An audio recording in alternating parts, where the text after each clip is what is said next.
Sir car ಸ್ಫೋಟವನ್ನ ಬಿಆರ್ ಎಲೆಕ್ಷನ್ಗೆ ಎನ್ ಡಿ ಎದುರು ಬಳಸ್ಕೊಂಡ್ರು ಅದು ಬಿಜೆಪಿ ಎಲೆಕ್ಷನ್ ಚಿಲ್ಲರತನಕ್ಕೆ ಮತ್ತು ಒಂದು ರಾಜಕಾರಣ ಮಾಡ್ಲಿಕ್ಕೆ ಇವ್ರನ್ನ ತಿರಸ್ಕಾರ ಮಾಡ್ತಾ ಇರೋದು ಜನ ಅದಕ್ಕೆ ಇದನ್ನ ಅರ್ಥ ಮಾಡ್ಕೊಳ್ತಾ ಇಲ್ಲ. ಕಾಂಗ್ರೆಸ್ ಪಾರ್ಟಿ ಇಲ್ಲಿನ ಕಾಂಗ್ರೆಸ್ ನಾಯಕರು ಜಾಸ್ತಿ ಹೇಳ್ಯಾರ, ಬೇರೆ ಕಡೆನೂ ಸ್ವಲ್ಪ ಹೇಳ್ಯಾರ. ಇಲ್ಲಿನ ಕಾಂಗ್ರೆಸ್ ನಾಯಕರು ಭಾಳ ಹೇಳ್ಯಾರ. ನಾನು ಆ ಲೆಕ್ಕಕ್ಕೆ ನೋಡಿದ್ರೆ ಇವ್ರ ಯೋಗ್ಯತೆ ನೋಡಿದ್ರೆ ಅದಕ್ಕೆ ನಾವು ಉತ್ತರ ಕೊಡೋದು ವರ್ತಲ್ಲ. ಬಾಂಬೆ ಬ್ಲಾಸ್ಟ್ ಆಗಿತ್ತಲ್ಲ, ಇದು ಕಂಪ್ಯಾರಿಸನ್ ಮಾಡಬಾರ್ದು ನಾವು, ನಮಗೂ ಅರ್ಥ ಆಗ್ತದೆ. ಮೋದಿಯವರ ಸ್ಪಷ್ಟ ಚಿಂತನೆ, ನಮ್ಮ ಸರ್ಕಾರದ ಸ್ಪಷ್ಟ ಚಿಂತನೆ, ನಮ್ಮ ಪಾರ್ಟಿಯ ಸ್ಪಷ್ಟ ಚಿಂತನೆ, ಒಬ್ಬ ವ್ಯಕ್ತಿನೂ ಈ ರೀತಿಯಾಗಿ ಸಾಯಬಾರದು, ಒಂದು ಸಣ್ಣ ಘಟನೆ ನಡಿಬಾರ್ದು. This is our clear concept. ಹೀಗಾಗಿ ನಾವು ಕಂಪೇರ್ ಎಂದೂ ಮಾಡೋಕ್ಕೆ ಹೋಗಿಲ್ಲ. ಆದರೆ ಇವರ ಒಂದು ಅಯೋಗ್ಯತೆಗೆ ಉತ್ತರ ಕೊಡಲಿಕ್ಕೆ ನಾವು ಕೆಲವು ಸರ್ತಿ ಕಂಪೇರಿಸನ್ ಮಾಡಿ. ಮುಂಬೈ ಆದಾಗ ವರ್ಷಕ್ಕೆ ಕನಿಷ್ಠ 2-3 ಮೇಜರ್ ಇನ್ಸಿಡೆಂಟ್ ನಡೀತಿತ್ತು ಯು ಪಿ ಎ ಕಾಲದಾಗ. ಮೇಜರ್ ಇನ್ಸಿಡೆಂಟ್ ಮುಂಬೈಯಲ್ಲಿರ್ಬೋದು, ಮುಂಬೈಯಲ್ಲೇ 3-4 ಘಟನೆಗಳು ಅವ್ರ ಕಾಲದಲ್ಲಿ ನಡೀತು. ಅದಾದ ನಂತರ ಕಾಶ್ಮೀರದಲ್ಲಿ ಅಂತೂ ಹೇಳ್ತಿರೋದು. ಕಾಶ್ಮೀರದಲ್ಲಿ ಯಾಸಿನ್ ಮಲ್ಲಿಕ್ ಶೇಕ್ ಹ್ಯಾಂಡ್ ಮಾಡ್ತಿದ್ದಲ್ಲ ಪ್ರಧಾನಮಂತ್ರಿ ಕಚೇರಿ ಒಳಗೆ, ಪರ್ಫೆಕ್ಟ್ ಸೆಕ್ಯೂರಿಟಿ ಒಳಗೆ ತೊಗೊಂಬಂದು Z+ ಸೆಕ್ಯೂರಿಟಿ ಇತ್ತು ಗೊತ್ತಾ ನಿಮ್ಗೆ? ಯಾಸಿನ್ ಮಲ್ಲಿಕ್ ಅವನ್ ಕರ್ಕೊಂಬಂದು ಶೇಕ್ ಹ್ಯಾಂಡ್ ಮಾಡಿ ಒಳಗೆ ಕರ್ಕೋತಿದ್ದಲ್ಲ. ಅವಾಗ ಯಾವ ಇಲೆಕ್ಷನ್ ಇತ್ತಂತ? ಮುಂಬೈದಾಗ ಯಾವ ಇಲೆಕ್ಷನ್ ಇತ್ತು? ಹೈದರಾಬಾದಾಗ ಯಾವಾಗ ಇಲೆಕ್ಷನ್ ಇತ್ತು? ಅಹಮದಾಬಾದಾಗ ಯಾವ ಇಲೆಕ್ಷನ್ ಇತ್ತು? ಪುಣೆದಾಗ ಯಾವ್ದು ಇಲೆಕ್ಷನ್ ಇತ್ತು? ಬೆಂಗಳೂರಾದಾಗ ಯಾವ ಇಲೆಕ್ಷನ್ ಇತ್ತು? ಡೆಲ್ಲಿ ಸರೋಜಿನಿ ಮಾರ್ಕೆಟ್ನಾಗ ಆದಾಗ ಯಾವ ಇಲೆಕ್ಷನ್ ಇತ್ತು? ಡೆಲ್ಲಿ ಬಾಟ್ಲಾ ಹೌಸ್ ಪ್ರಕರಣದಾಗ ಯಾವ ಇಲೆಕ್ಷನ್ ಇತ್ತು? ಸ್ವಲ್ಪ ಬುದ್ಧಿ ಇರ್ಬೇಕ್ರಿ. ಇದು ಏನಾಗ್ತದೆ ಅಂತಂದ್ರೆ, ನಾನು ಹಿಂದೆ ಪಾರ್ಲಿಮೆಂಟ್ನಾಗೂ ಹೇಳಿದ್ದೆ, ಆರ್ಟಿಕಲ್ 370 ಸಂದರ್ಭದಲ್ಲಿ ಅದಕ್ಕಿಂತ ಮೊದಲು ಪ್ರಧಾನಮಂತ್ರಿಗಳು ಹಲವಾರು ಬಾರಿ ಇದನ್ನು ಉಲ್ಲೇಖ ಮಾಡಿದ್ದಾರೆ. ನಾನು ಅವ್ರನ್ನ ಉಲ್ಲೇಖ ಮಾಡೇ ಹೇಳಿದ್ದೆ.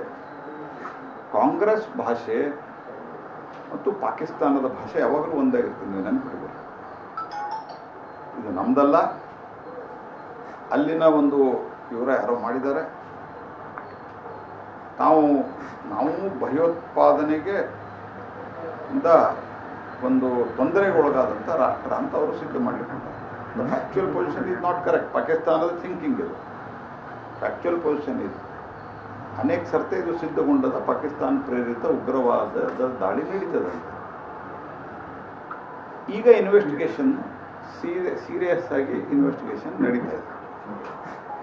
ಮತ್ತು ನಿಮ್ಮ ಎಲ್ಲ ಚಾನೆಲ್ಗಳಲ್ಲಿ, ಪತ್ರಿಕೆಯಲ್ಲಿ ಸ್ಪೆಷಲ್ ಸ್ಟೋರಿ ಮಾಡಿ ನಡೆಸಿದ್ದೀರಿ. ನಿಮ್ಮ ಸ್ಟೋರಿಯಿಂದನೇ ಹೇಳ್ತಾ ಇರೋದು, ನಾವು ಹೊರಗಿಂದ ಯಾವುದೂ ಹೇಳ್ತಾ ಇಲ್ಲ. ಯಾಕಂದರೆ ಉಳಿದದ್ದು ಅದು ನನ್ನ ಡೊಮೈನ್ ಅಲ್ಲ ಅಂತ ಹೇಳೋದು. ಕೆಲವು ವಿಷಯಗಳು ಗೊತ್ತಿರ್ಬೋದು, ಗೊತ್ತಿಲ್ಲದೇ ಇರ್ಬೋದು. ನಾವು ಎಲ್ಲದ್ರ ಬಗ್ಗೆ ಮಾತನಾಡಲಿಕ್ಕೆ ಸರ್ಕಾರದಲ್ಲಿ ಅದರ ಡಿಪಾರ್ಟ್ಮೆಂಟ್ ಇದೆ, ಮಂತ್ರಿಗಳಿದ್ದಾರೆ, ಎಲ್ಲರೂ ಇದ್ದಾರೆ. ಹಾಗಾಗಿ ನಾನು ನಿಮ್ಮ ಚಾನಲ್ದಲ್ಲೇ ಬಂದಿರುವಂಥದ್ದು,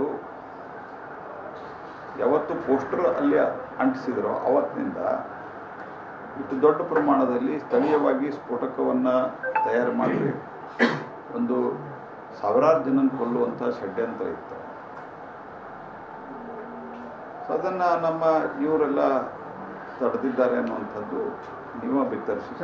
ನಿಮ್ಮ ಹೇಳಿಕೆ ಪಾಕಿಸ್ತಾನ ಉಗ್ರಗಳ ಜೊತೆ ಕಾಂಗ್ರೆಸ್ನ ಕೈ ಜೋಡಿಸಿದ್ದಾರೆ. ಒಂದು ನಿಮಿಷ ನಾನು ಕಂಪ್ಲೀಟ್ ಮಾಡ್ತೀನಿ ಸ್ಟೇಟ್ಮೆಂಟ್, ಆಮೇಲೆ ನೀವು ಕ್ಯಾನ್ ಆಸ್ಕ್ ದಿ ಕ್ವಶನ್. ಹಾಗಾಗಿ ಇಷ್ಟೆಲ್ಲ ದೇಶದಾಗ ತನಿಖೆ ನಡೆದ. ನಾನು ಉಳಿದದ್ದು ಯಾವುದ್ರ ಬಗ್ಗೆ ನಾನು ಈಗ ಮಾತನಾಡ್ತಾ ಇಲ್ಲ. ಅದು ತನಿಖೆ ಏನು, ಆ ತನಿಖೆಯಲ್ಲಿ ಪ್ರಗತಿ ಏನಾಗಿದೆ. ಬಟ್ ನನ್ನ ಒಂದು ಸ್ಪಷ್ಟ ಅದಂತಂದ್ರೆ, ನೀವು ಅಲ್ಲಿಂದ ಇಲ್ಲಿಗೆ ನೋಡಿದರೆ ಎಷ್ಟು ದೊಡ್ಡ ಪ್ರಮಾಣದಲ್ಲಿ ಷಡ್ಯಂತ್ರ ನಡೆದಿತ್ತು. ಆ ಷಡ್ಯಂತ್ರವನ್ನು ವಿಫಲಗೊಳಿಸುವುದರಲ್ಲಿ ನಮ್ಮ ಏಜೆನ್ಸಿಗಳು, ಅದು ಬೇರೆ ಬೇರೆ ಏಜೆನ್ಸಿ, ಪೊಲೀಸು, ಪ್ಯಾರಾಮಿಲಿಟರಿ ಫೋರ್ಸು, ಖುಫಿಯಾ ಏಜೆನ್ಸೀಸು, ಇವೆಲ್ಲ ಮಾಡಿದ್ದು ನಮಗೆ ಗೊತ್ತಿದೆ. ಪಬ್ಲಿಕ್ ಡೊಮೈನ್ದಲ್ಲಿದೆ, ನೀವೇ ಹೇಳಿದ್ದೀರಿ. ಮತ್ತೆ ವೋಟ್ ಚೋರಿ ಬಗ್ಗೆ ಮತ್ತೆ ಮಾತಾಡೋದು. ಒಂದು ನಿಮಿಷ. ಹಾಗಾಗಿ ಇದನ್ನ ಯಾವುದೇ ಒಂದು ಚುನಾವಣೆಯಲ್ಲಿ ನೀವು ಸೋಲ್ತೀರಿ ಅನ್ನೋ ಕಾರಣಕ್ಕೆ ಇದನ್ನ ನೆರೇಟಿವ್ ಮಾಡೋದ್ರಿಂದ ಪಾಕಿಸ್ತಾನ ಹೇಳ್ತದ. ನೋಡ್ರಿ, ಕಾಂಗ್ರೆಸ್ ಪಾರ್ಟಿ ದೇಶದ ವಿರೋಧ ಪಕ್ಷ 60 ವರ್ಷ ಆಡಳಿತ ಮಾಡಿದ್ದಾರೆ. ಅವ್ರು ಹೇಳ್ತಾ ಇದ್ದಾರೆ ಇದು ಪಾಕಿಸ್ತಾನದಲ್ಲ ಅಂತ ಹೇಳಿ. ಇಂಟರ್ನ್ಯಾಷನಲ್ ಒಂದು ವ್ಯವಸ್ಥೆ ಒಳಗೆ ವರ್ಲ್ಡ್ ಫೋರಮ್ದಾಗ ಈಗ ಇಂಟರ್ನ್ಯಾಷನಲ್ ಫೋರಮ್ದಲ್ಲಿ ಏನು ಹೇಳಬೇಕು, ಸರ್ಕಾರ ತೀರ್ಮಾನ ಮಾಡ್ತಾರೆ. ಬಟ್ ಹಿಂದಿನ ಘಟನೆ ಈಗಿನ ಘಟನೆ ಎಲ್ಲವನ್ನು ಸೇರಿ ನಾ ಹೇಳ್ತಾ ಇರೋದು,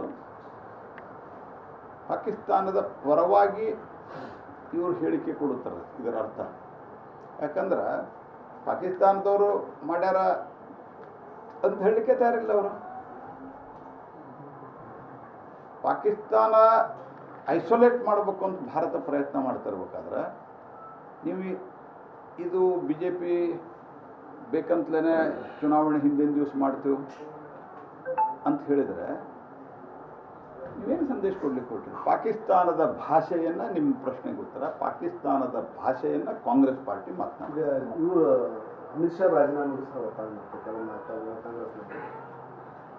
ನೋಡ್ರಿ, ನಾನು ಮೊದಲು ಹೇಳಿದೆ ಕಂಪ್ಯಾರಿಸನ್ ಯಾವತ್ತೂ ಒಳ್ಳೇದಲ್ಲ. ಯಾಕಂದ್ರೆ ಒಬ್ಬ ಮನುಷ್ಯ ಈ ಥರದ ಘಟನೆಯಲ್ಲಿ ಸತ್ತರೂ ನಮ್ಮ ಮನಸ್ಸಿಗೆ ಭಾಳ ನೋವಾಗುತ್ತೆ.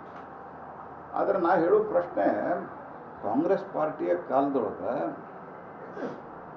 ಈ ಘಟನೆಯಿಂದ ಅಕಸ್ಮಾತ್ ರಾಜೀನಾಮೆನೇ ಕೊಡ್ತಾ ಹೋಗಿದ್ರೆ, ಯಾವುದೂ ವಿವೇಚನೆ ಇಲ್ಲದೆ ಈ ರೀತಿಯ ಪ್ರಶ್ನೆ ಮಾಡಿದರೆ, ಒಬ್ಬರು ಗೃಹ ಮಂತ್ರಿ ಆಗಲಿ ಕುಡಿಯತ್ತಿರಲಿ 8 ಜನ ರಾಜೀನಾಮೆ ಕೊಡಬೇಕಾಗ್ತಿತ್ತು. ಕನಿಷ್ಠ ವರ್ಷಕ್ಕೆ 3 ಜನ ಗೃಹ ಮಂತ್ರಿಗಳನ್ನು ಮಾಡಬೇಕಾಗ್ತಿತ್ತು. ಕನಿಷ್ಠ 3 ಗೃಹ ಮಂತ್ರಿಗಳನ್ನು. ಅಷ್ಟು ಘಟನೆಗಳು ನಡೆದವೆ. ಹೀಗಾಗಿ ರಾಷ್ಟ್ರೀಯ ಸುರಕ್ಷತೆ ಬಂದಾಗ ಪಕ್ಷ ವಿಪಕ್ಷ ಎಲ್ಲ ಒಂದಾಗಿದೆ. ನನಗೆ ಗೊತ್ತಿದೆ 26/11 ಯಾವಾಗ ಮುಂಬೈದಲ್ಲಿ ಘಟನೆ ನಡೆದಾಗ ನಾ ಪಾರ್ಲಿಮೆಂಟ್ನಾಗಿದ್ದೆ. BJP ಸೇರಿದಂತೆ ವಿರೋಧ ಪಕ್ಷದಲ್ಲಿದ್ದಂಥ ಅನೇಕ ಪಕ್ಷಗಳು, ಈಗ JDU ಇರ್ಬೋದು, ನಿತೀಶ್ ಕುಮಾರ್ ಅವರ ನೇತೃತ್ವ, ನಿತೀಶ್ ಕುಮಾರ್ ಅವರು ಇದರಲ್ಲಿದ್ದರು. ನಿತೀಶ್ ಕುಮಾರ್ ಅವ್ರ ಪಾರ್ಟಿನೂ ಒಳ್ಳೆಯ ಸಂಖ್ಯೆಯೊಳಗಿತ್ತು ಅವರು ಅವಾಗ ಲೋಕಸಭೆ ಒಳಗೆ. ಅನೇಕ ಪಾರ್ಟಿಗಳು, ಅದರಲ್ಲೂ BJP ಪ್ರಮುಖ ವಿರೋಧ ಪಕ್ಷವಾಗಿ, ನಾವೇನು ಭಾಳ ಕಮ್ಮಿ ಇರಲಿಲ್ಲ ಸೀಟ್ ನಮ್ದು. ಅವ್ರದ್ದೊಂದು 140-50 ಇತ್ತು, ನಮ್ಮದೊಂದು 135-36 ಇತ್ತು. ರಿಸ್ಟೆಡ್ ಬೈ ದಿ ಗೌರ್ಮೆಂಟ್. ಇಲ್ಲ ನೀವೇ ಮಾಡಿಸಿರಿ ಅಂತ ನಾವು ಹೇಳಲಿಲ್ಲ. ತುಷ್ಟೀಕರಣದ ರಾಜಕಾರಣ ಸಾಕಷ್ಟು ದೊಡ್ಡ ಪ್ರಮಾಣದಲ್ಲಿ ಇದಕ್ಕೆ ಪರಿಣಾಮ ಬೀರಿದ್ರೂ ಸಹಿತ ನಾವು ಮೊದಲು ಪಾಕಿಸ್ತಾನವನ್ನು, ಯಾಕಂದರೆ ಪಾಕಿಸ್ತಾನ ಪ್ರೇರಿತ ಭಯೋತ್ಪಾದನೆ ಇದೆ. ಹಾಗಾಗಿ ಈ ರೀತಿಯ ಭಾಷೆ ಏನದಲ್ಲ, ಮೊದಲಿದ್ದು ಹಿಂದಿನ ದಿವಸ ಯಾಕೆ ಮಾಡಿದ್ರು ಅಂದರೆ ಟೆರರಿಸ್ಟ್ಗಳಿಗೆ ಇವ್ರಿಗೇನು ಸಂಬಂಧ ಇದೆ, ಇವ್ರಿಗೆ ಹೇಳಿ ಮಾಡ್ಬೇಕನ್ನ ಅವರು ಕಾಂಗ್ರೆಸ್ ಪಾರ್ಟಿ. ಎರಡನೇದ್ದು ರಾಜೀನಾಮೆ. ಈ ರೀತಿ ಬೇಜವಾಬ್ದಾರಿ ಹೇಳಿಕೆಗಳನ್ನು ಕೊಡೋದು.